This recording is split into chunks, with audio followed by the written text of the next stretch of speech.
Enkazın altında çok şey öğrendim. 12 saat kaldım ama çok şeyler öğrendim. Yani o bir nefesin kıymetini bildim var ya, orada değerini anladım. Yani alıp verdiğiniz şey, hiçbir şeyin kıymetini bilmiyorum ama bir küçücük nefesin orada kıymetini bile anladım. Zor bir geceydi, gerçekten çok zordu. Cenab-ı Allah'la baş başa kaldım.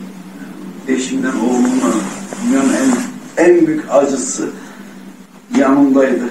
Evlat acısı. Ölmüştü, vefat etmişti. Yanımdaydı. Yine de şükrettim. Allah'a sığındım.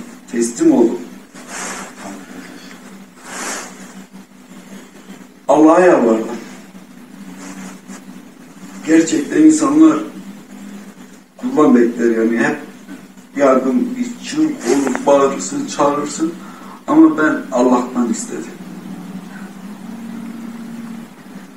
Cenab-ı Allah'ım dedim, Hazreti Yusuf sen kuyuya koydun, sen çıkardın. Hazreti İbrahim ateşin içine sen koydun, sen çıkarttın. Beni buraya sen koydun, sen çıkarttın. Aynı tarafa diyorsan, hazırım. Bu tarafa diyorsan, günahlarımı affet. Bu tarafa diyorsan, yolum hak yolu, Allah yolu olacak. Çıkarttı Allah. Bu vesile oldu. Bazı şeyler vesile oldu. Çıktı. Çıktıktan sonra değişik bir hayat başladı. Orada farklı bir hayat vardı. Daha önceden bir farklıydı. Oranın altı farklıydı. Zorluklar vardı. Hala de var. Cenab-ı Allah bize bu sınavı şey yapıyor. Bir sınavın içinde. İnşallah bu sınavımızı mükafatını alırız. İnşallah. Depremde kim vefat etti? Eşim hamileydi bir de. 6,5 aylık hamileydi. Bir de oğlum vardı.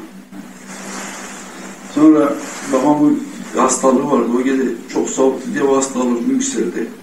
O da vefat etti. Annem daha önceden vefat etmişti. Şimdi takım musibetler yaşamıştır. Onu yaşayan kadar belki biz hissedemeyebiliriz.